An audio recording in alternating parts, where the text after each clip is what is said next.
자, 2019년 1회 전기기기 41번부터 가봅니다. 자, 3상 유도전압 조정기의 원리를 응용한 것이 뭐냐 물었는데요. 자, 유도전압 조정기의 원리는 이렇게 단권변압기 일종이긴 한데요. 여기 블록원선, 직렬원선 이렇게 있죠. 이렇게 있을 때, 자, 요것을 이렇게 이렇게 회전을 시켜서 이 각에 따른 요 둘의 여자의 어떤 크기를 우리가 더하거나 빼지는 그런 관계를 이용해서 전압을 조정한다 그랬었죠. 이 블록원선의 위치를 바꾸는 일종의 단권 변압기 일종이다 이렇게 되고요. 구조는 유도전동기와 비슷하다는 거죠. 그래서 다시 문제로 가보면요. 함상 유도전압 조정기의 원리는 유도전동기의 원리를 응용한 것이다. 2번이 답이 되는 겁니다. 기억합시다. 유도전동입니다. 유도전압 조정기. 42번 유도전동기의 기동 시에 공급하는 전압을 단권 변압기에 의해서 일시적으로 강화시켜서 기동 전류를 제한하는 기동법이 뭐냐 그랬네요. 자, 보시면 자, 농형 유도전동기에서 기동 보상 기법은 뭐냐, 이렇게 단권 변압기를 이용해서 처음에 감압된 전압을 공급함으로써 처음에 그 전류값을 좀 줄이겠다 그런 의미죠. 그래서 이 경우도 15kW 이상의 약간 대용량에 적용하는 기법이다 그랬죠. 그래서 기동 보상 기법이 이 단권 변압기를 이용해서 처음에 감압을 시키는 방법이 되는 거죠. 그래서 여기에서 단권 변압기에 의해서 기동 전류를 제한한다. 뭡니까? 기동 보상기에 의한 기동. 4번이 답이 되는 거죠. 43번 그림과 같은 회로에서 V가 전원전압의 실효치고요. 여기 100V가 가해졌고요. 점호각 알파가 30도일 때 그때 여기 부하 시에 직류전압은 약 얼마가 되겠는가 물었네요. 지금 여기를 보시면 이 브릿지 회로, 이건 단상 전파 정류 회로죠. 그래서 여기에 지금 보면 이게 SCR로 지금 위상 제어를 하고 있는 상황이죠. 일반 다이오드였다면 이 단상 전파 같은 경우에 이 직류전압 요 ED 이렇게 표현하고요. 얼마였습니까? 전파일 때가 0.9배의 2가 됐고요. 이게 단상 전파인 경우에 이렇게 되고요. 그 다음에 단상 반파인 경우가 얼마였습니까? 그때의 ED는 이거의 딱 반절 0.452였죠. 근데 여기에서는 지금 SCR을 이용해서 지금 위상을 제어하고 있기 때문에 여기 주어진, 그쵸? 요 각이 30도다 라고 할 때, 그때에는 코사인 30을 이렇게 대입해 주면 되는 거죠. 여기에서는 지금 단상 전파이기 때문에 뭐 식으로 하자면 코사인 세타, 코사인 알파 이렇게 되고요. 여기에서는 지금 30도를 대입해 주면 되죠. 그래서 0.9 곱하기 지금, 그쵸, 여기 주어진 전원 전압을 100V라고 했기 때문에요. 요 값에다가 100을 집어넣고 코사인 30 이거 계산해 주면 되죠. 그래서 계산해 보니까 77.9 정도가 나오네요. 그래서 답은 3번이 되는 거죠. 3번.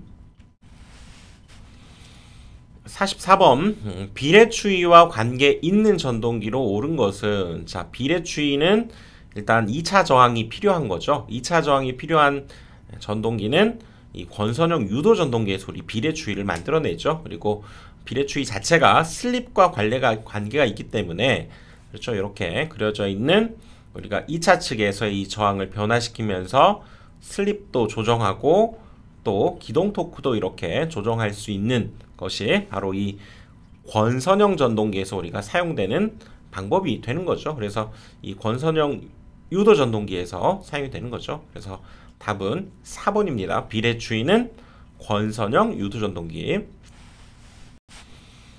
45번 두 대의 변압기로 V 결선을 해서 3상 변압을 하는 경우에 변압기의 이용률이 약 얼마냐 그랬네요. 일단 뭐 결론부터 얘기하면 이용률 이렇게 얘기하고, 그 다음에 또 하나 우리가 외워야 될 게 뭐 있었습니까? 이용률 말고 출력비죠. 출력비. 그래서 이용률은 결론적으로는 얘는 86.6%, 그리고 출력비는 57.7% 이렇게 됐죠. 그래서 외우는 방법으로는 여기 이응이 이렇게 동그라미 많이 들어간 거, 그러니까 숫자는 보통 기억합니다 하도 자주 나오니까 86.6%, 57.7%. 여기는 동그라미가 없죠, 숫자에. 그래서 이용률이 86.6 이렇게 여러분들 기억해 주시면 되고요. 실제로 이용률이라고 하는 것은 그렇죠? V결선에서는 한 대가 고장 났을 때 사용하는 거니까, 그렇죠? 한 대의 우리가 용량을 K라고 한다면 2K에 비해서 실제 사용되는 용량은 루트 3K이기 때문에 그 비율이 86.6이었다 그 얘기죠. 그 다음에 출력비는 델타 결선일 때 그때의 용량이 바로 3K죠. 세 대를 다 썼는데 그거에 비해서의 V결선에서의 출력비를 뜻하기 때문에 용량비, 그래서 출력비는 57.7%다 이렇게 되는 거죠. 그래서 3번입니다. 46번 동기발전기의 단락비가 적을 때 설명으로 옳은 것은, 자, 일반적으로 단락비가 클 때 문제가 나왔는데 여기에서는 단락비가 적을 때가 나왔네요. 자, 단락비가 큰 기계의 특징을 알면 그것의 반대가 되는 걸 찾으면 되니까, 단락비가 크다 결론적으로는 덩치가 크고 비싸고 나머지는 다 좋다, 이것이 일단은 포인트라고 그랬죠. 단락비가 큰 기계의 특징. 그래서 과부하 내량도 크고요. 동기 임피던스 작죠. 단락과 관계가 있는 거죠. 동기 임피던스가 작고 전기자 반작용도 작습니다. 좋은 거죠. 전압 변동률도 작고 안정도가 좋고 덩치가 크기 때문에 공극은 크고 무겁고 비싸고 철선도 크다는 거죠. 이런 점들이 단락비가 큰 기계의 특징이었다면, 단락비가 적을 때는 이제 그것이 반대가 되는 거죠. 동기 임피던스가 이제는 크겠죠. 그렇죠? 동기 임피던스가 크고 전기자 반작용도 크겠죠. 여기 동기 임피던스 작고 전기자 반작용 작았던 것이 이제 단락비가 큰 기계의 특징이었다면, 작은 기계는 이제 크고 크다. 2번이 답이 되는 거죠. 47번 정류회로에서 상해수를 크게 했을 때의 경우로 옳은 것은, 그래서 맥동률, 맥동 주파수 이것들을 물었네요. 일단 생각을 해봅시다. 우리가 단상을 이렇게 상 하나짜리를 이렇게 전파 정류한 경우는 뭐 이런 경우가 만들어지죠. 이렇게 정류가 이루어지는데, 만약에 자 삼상 같은 경우를 우리가 정류하게 되면, 그렇죠?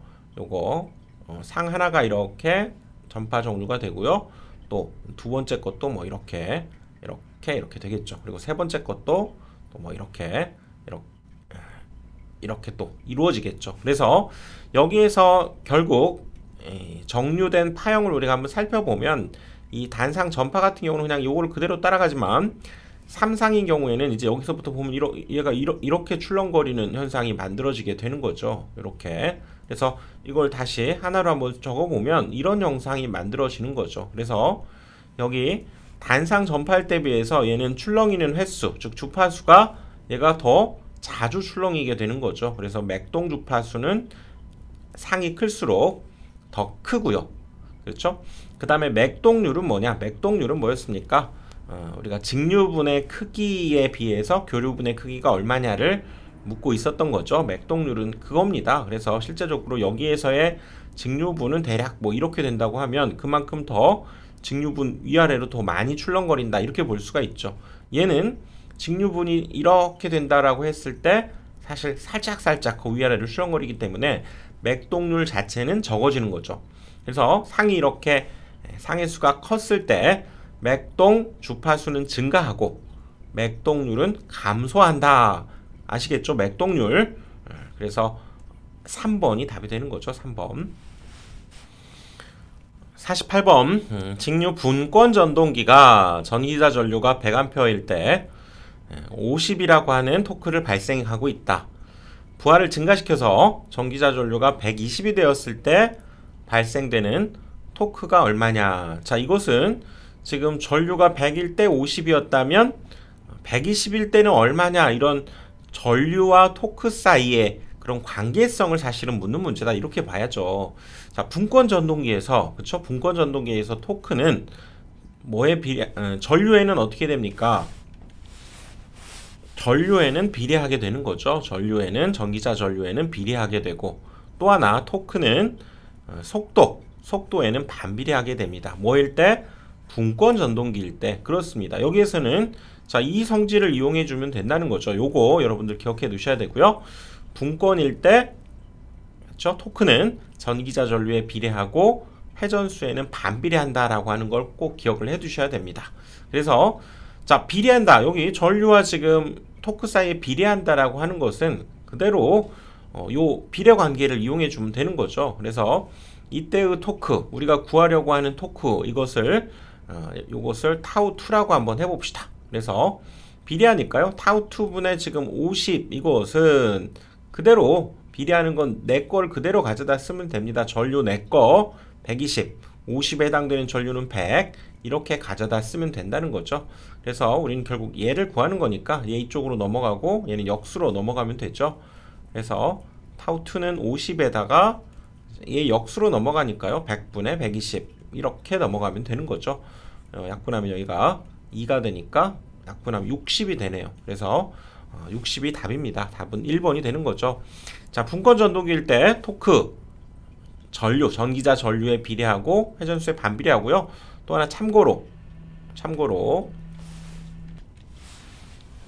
직권 전동기 같은 경우에는요. 직권 전동기에서의 토크는 전기자 전류의 제곱에 비례하고, 그렇죠? 여기 회전수의 제곱에 반비례한다라고 하는 것도 같이 비교하면서 외웁시다. 분권은 전류 회전수에 반비례했다면 얘는 제곱에 각각 비례 반비례한다는 거. 직권은 그렇죠? 기억을 해둡시다.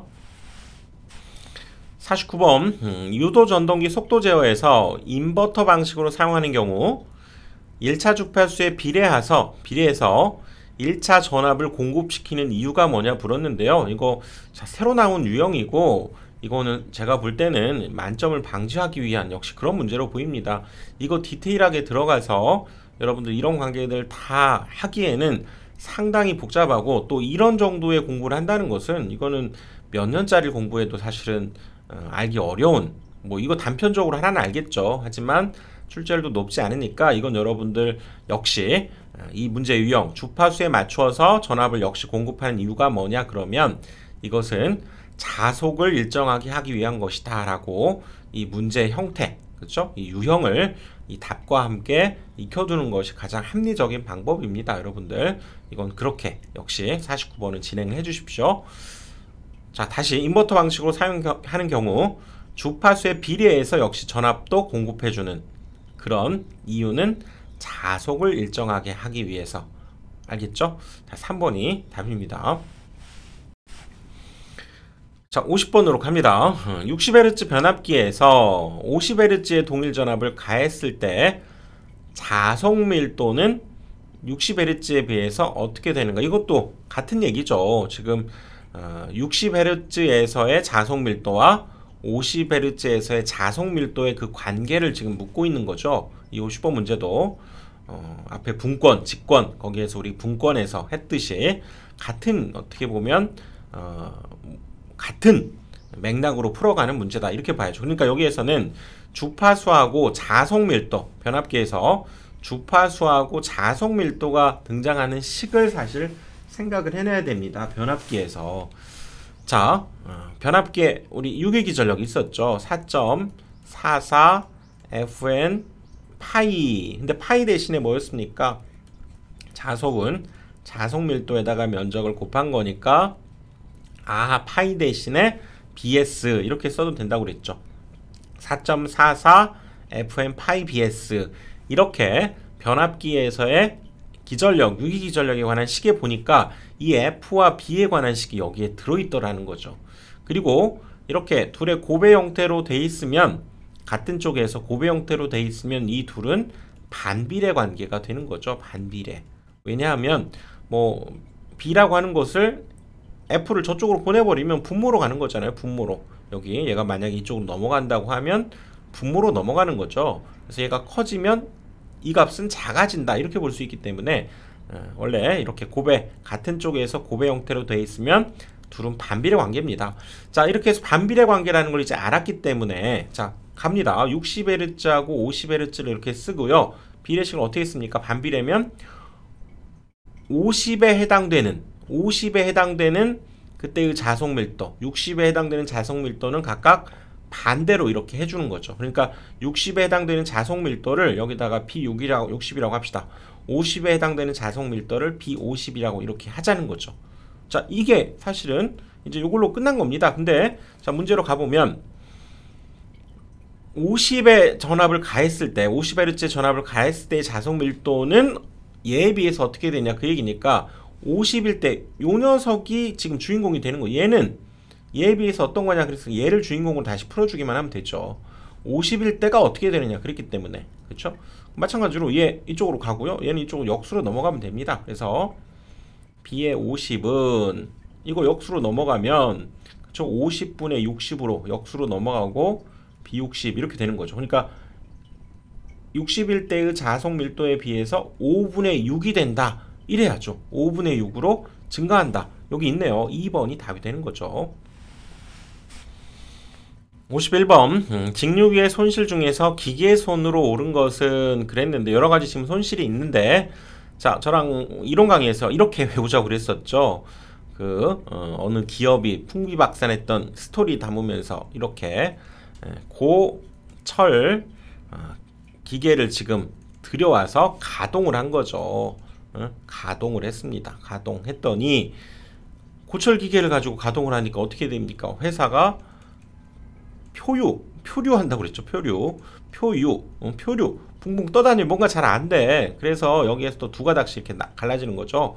그래서 히스테리가 생기고 히스테리와 그 다음에 여기에서 또 마찰이 생기는 거죠. 직원들하고 마찰이 생겨서 그렇죠? 그래서 어떻게 됐습니까?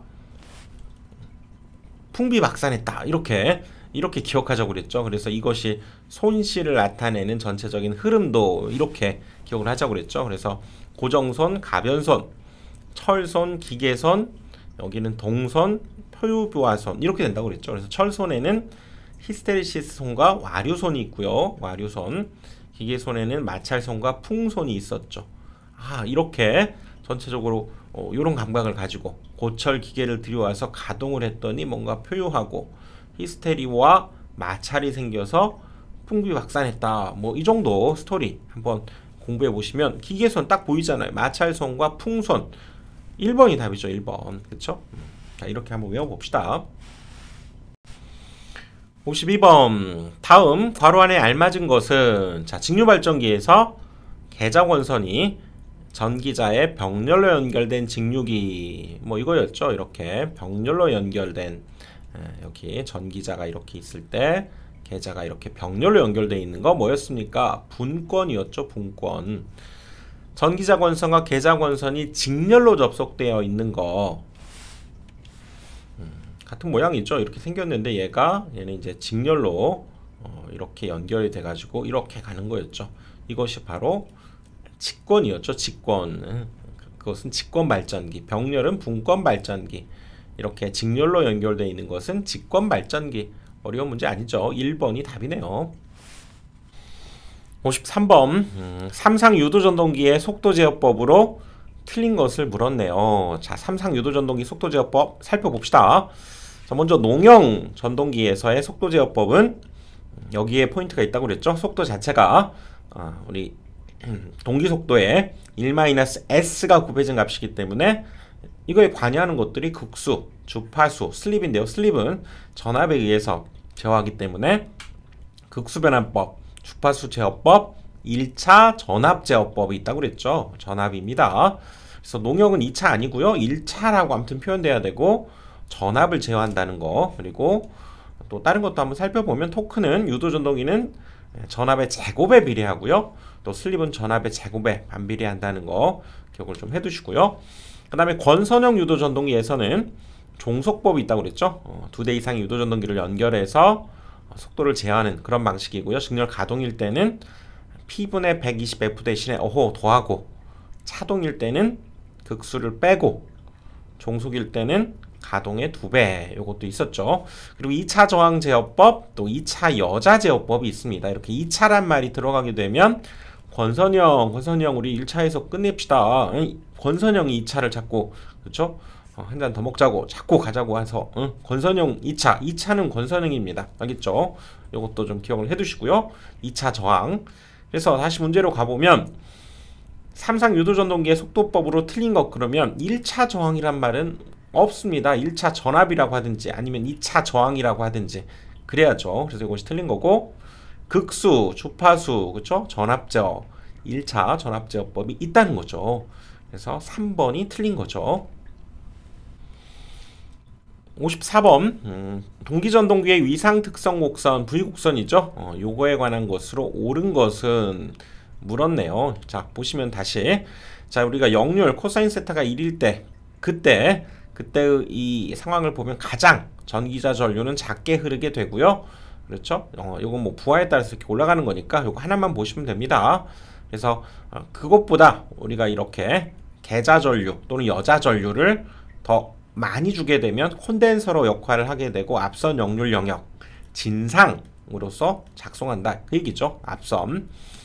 그리고 이때보다 계자 전류를 작게 하면 이제 부족여자 상태다 이렇게 얘기하고요. 리액터로 동작하고 지상 뒤지니까 지상이 있죠. 지상 역률 영역이다 이렇게 얘기하죠. 그래서 여기 계자 전류와 전기자 전류 사이에 이런 관계를 나타낸 곡선, 그리고 코사인 세타 역률이 최대일 때가 가장 작은 전기자 전류가 흐르게 된다 그 얘기죠.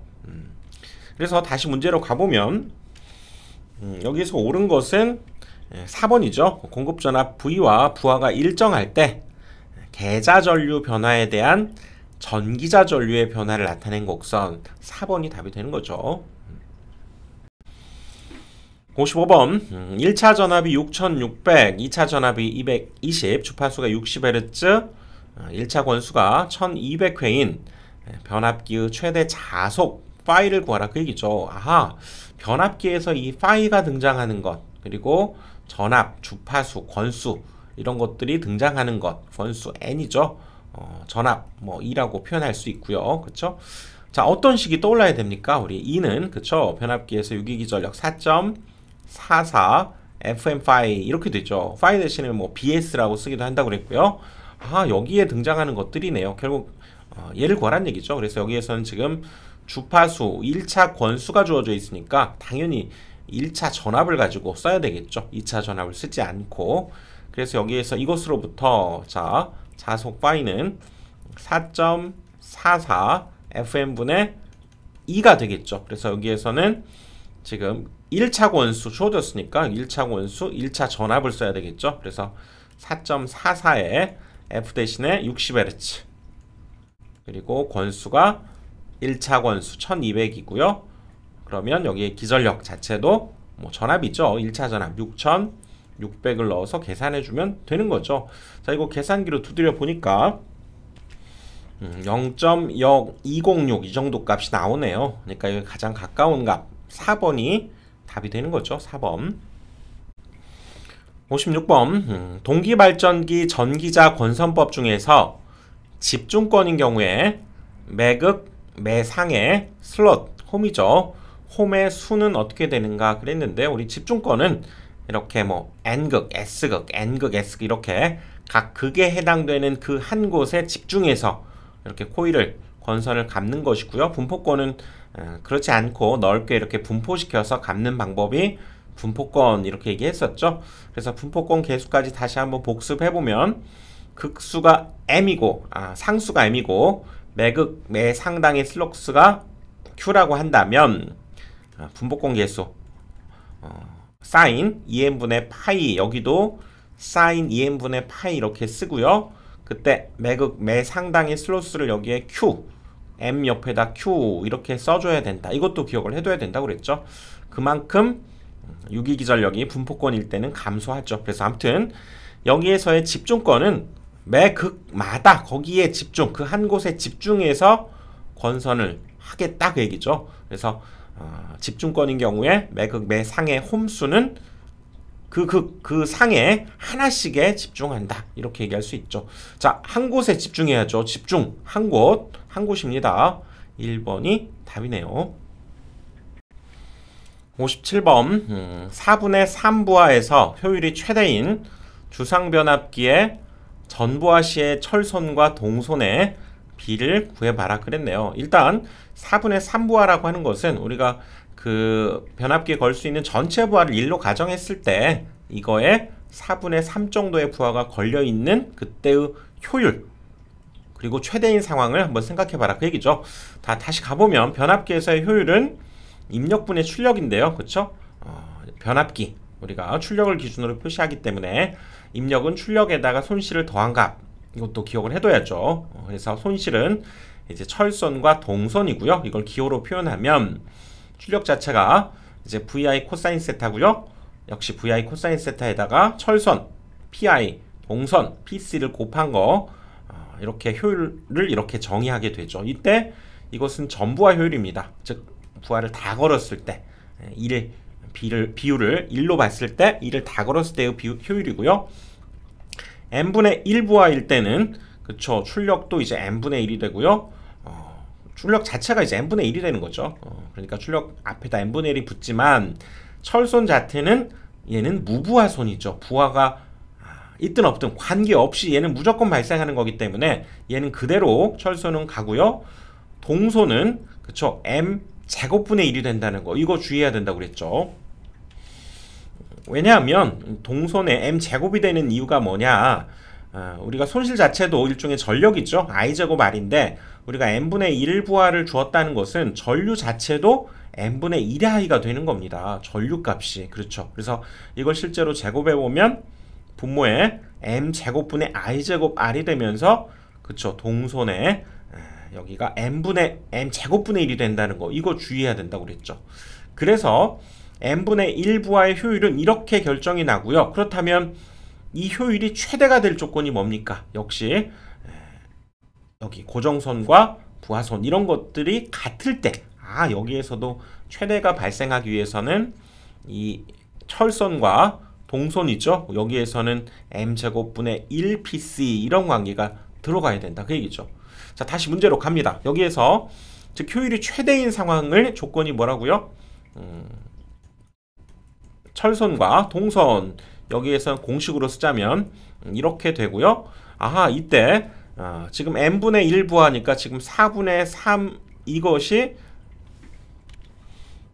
n분의 1이다 지금 이런 상황이죠. 그래서 여기에다 이제 대입을 해주면 다시 넣어봅니다. PI는 뭐 이거 제곱하란 얘기는 양변을 이거 제곱해주면 되겠죠. 요거 제곱한 것이 얘니까 요거 제곱한 것은 얘는 그러면 16분의 9 PC가 되는 상황이죠. 이 상황일 때 전부하시의 철선과 동선의 전부하시의 철선은 그냥 PI고요. 전부하시의 동선은 그냥 PC가 되니까 여기에서 철선과 동선의 비 그냥 PI 대 PC를 구하라 그 얘기죠.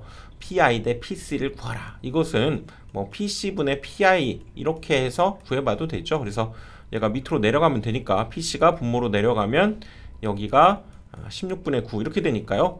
이렇게 해서 구해보면 이거 역시 뭐 9대 16 이 순서 그대로 지켜서 여기에다가 적어주기만 하면 되죠. 그래서 답은 3번이 되는 거죠. 58번 3상 비돌극형 동기발전기가 있는데요. 전격 출력이 5000, 전격 전압이 6000V, 전격 역률이 0.8일 때 자, 여자를 전격 상태로 유지할 때 이 발전기의 최대 출력이 얼마냐 물었는데요. 여기에서는 한 상의 동기 리액턴스를 이 피우법에 의해서 0.8로 정의했고요. 그때 저항은 무시할 때 최대 출력을 구하는 그런 문제네요. 이 58번은 이론 강의에서 우리가 사실 다루지 않았습니다. 이거는 10년에 한 번 이렇게 나올 동말동안 거의 잘 나오지 않는 문제인데 굉장히 어렵고 시험에 잘 나오지 않기 때문에 사실 다루지 않았었던 거고요. 이것도 깊게 들어가면 굉장히 사실 다뤄야 될 것이 많고 어렵기 때문에 우리가 공식을 외워서 대입해 주는 정도로 이 문제는 그렇게 풀어보겠습니다. 그래서 PU법에 의하면요, 그때 우리가 유기기전력을 구하는 공식이 있는데요. 루트 얘는 코사인 제곱 세타 플러스 역률이 주어지면 사인 세타에 PU법으로 주어졌을 때의 그때의 동기 리액턴스를 우리가 XS라고 하면 이것을 더한 것에 제곱을 해서 계산을 해야 됩니다. 그래서 여기 코사인 세타가 지금 0.8이라고 알려줬기 때문에 자 루트 얘는 0.8의 제곱이고요. 그러면 사인은 당연히 0.6이 되죠. 알고 계시죠? 그리고 여기 PU법으로 주어져 있는 비율로 주어져 있는 동기 리액턴스가 주어지면 역시 그걸 더해서 제곱한 요것을 계산해야 됩니다. 그래서 이걸 계산해 보면 그때 유기기 전력이 구해지는데요. 자, 계산기로 두드려 보니까 1.61 정도가 나오네요. 그리고 이때 우리가 출력을 구하는 공식 있죠. 출력을 구하는 공식은 여기 입력, 출력, 전압에 그때의 우리가 동기 리액턴스를 곱한 뒤에 상차각에 의한 사인, 여기 사인 델타 이렇게 해야죠. 근데 여기에서는 역시 이 동기 리액턴스가 지금 PU법에 의해서 주어졌기 때문에 그것은 여기 전압을 1로 봤을 때의 비율이다 이렇게 볼 수 있습니다. 그래서 여기에 0.8을 대입하고요, 여기에 1을 대입하고 여기 1.61 있죠? 우리가 구했던 유기기절 1.61 곱하기 1하고 거기에 지금 최대값을 구하기 때문에 여기 상차각이 우리 90도일 때 사인이 최대가 됐죠? 그래서 이것으로부터 최대가 되는 값은 여기 1을 대입한 이 값을 구해야 됩니다. 그렇게 해서 나온 이거 역시도 최대 출력의 비율입니다. PU법에 의해서. 이거 역시 계산기로 두드려 보니까 대략 2.02의 역시 PU값, 비율값으로 얘가 나온다는 거죠. 그래서 전격 출력이 요거일 때 이만큼의 비율이 최대 출력이라는 건 뭡니까? 이 비율 자체를 이 전격 출력에 곱해야 된다는 거죠. 그래야 최대 출력이 얻어진다. 즉 5000kVA를 이렇게 곱해주니까 얘가 77 이 정도 값이 나오는데요. 가장 가까운 값이 2번이 답이 되는 거죠. 이것은 여러분들 이렇게 공식화해서 기억해 둬야 되고요. 너무 어려우신 분들은 이거 시험에 잘 나오지 않는 문제입니다. 10년에 한 번 나올 똥 말똥. 그렇기 때문에 요거 그렇게 넘어가 주셔도 좋고요. 이렇게 결론만 받아들여 주시면 되겠습니다. 자, 59번으로 갑니다. 직류발전기의 정류 초기에 전류 변화가 크고 이때 발생되는 불꽃 정류로 옳은 것은, 자, 한번 살펴봅시다. 초기에 전류 변화가 큰 거. 자, 일단 여러 가지 곡선이 있는데요. 여기 빨간 곡선이 이상적인 정류 곡선 있죠. 직선 정류 가장 이상적인 거고요. 또 우리가 봐줄 만한 것이 뭐였습니까? 이렇게 정연파 형태로 이렇게 변화하는 이런 정류를 정연 정류까지 또 우리가 양호한 정류다 이렇게 봐주는데요.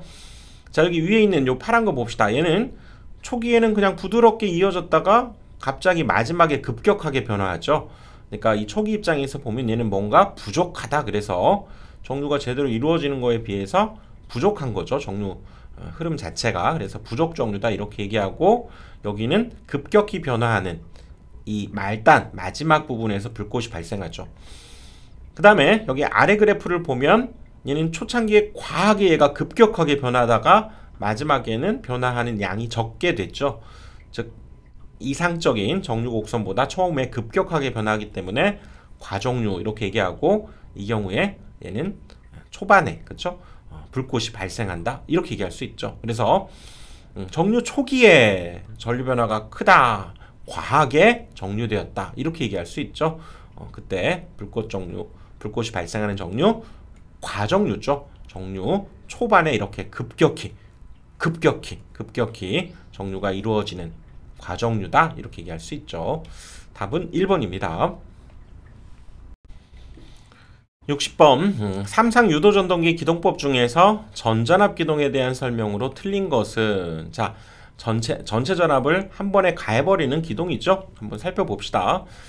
자, 농형 전동기 기동법 중에서 이제 전전압 기동법이라고 하고, 또 직입 기동, 직접 모든 전압을 다 넣어버린다 그 얘기죠. 이렇게 모든 전압을 한 번에 처음부터 인가해서 얘를 기동하는 방법인데요. 그러다 보니까 처음에 과한 전류가 흐르겠죠.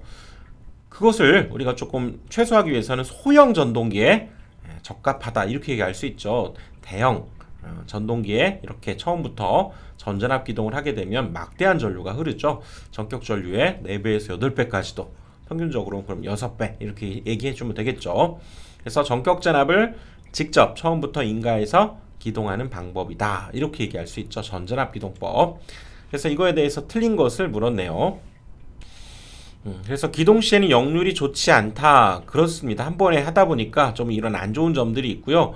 소용량은 맞지만 기동 시간이 상대적으로 짧습니다. 한 번에 그냥 전압을 줘버리기 때문에 우리가 Y 델타 기동법은 Y로 기동하고 한동안 시간이 흐른 뒤에 델타로 운전을 하기 때문에 이런 것들이 기동 시간이 훨씬 길죠. 처음부터 전전압 기동을 가한 것은 기동 시간이 비교적 짧습니다. 그래서 이것이 틀렸고요. 소용량 맞죠? 농형 전동기, 전동기 단자에 직접 전격 전압을 가하는 방식, 역률도 좋지 않다는 것도 기억해 두시고요. 그래서 답은 2번입니다. 자, 이렇게 해서 60번까지 살펴봤고요. 다음 강의에서 또 뵙겠습니다.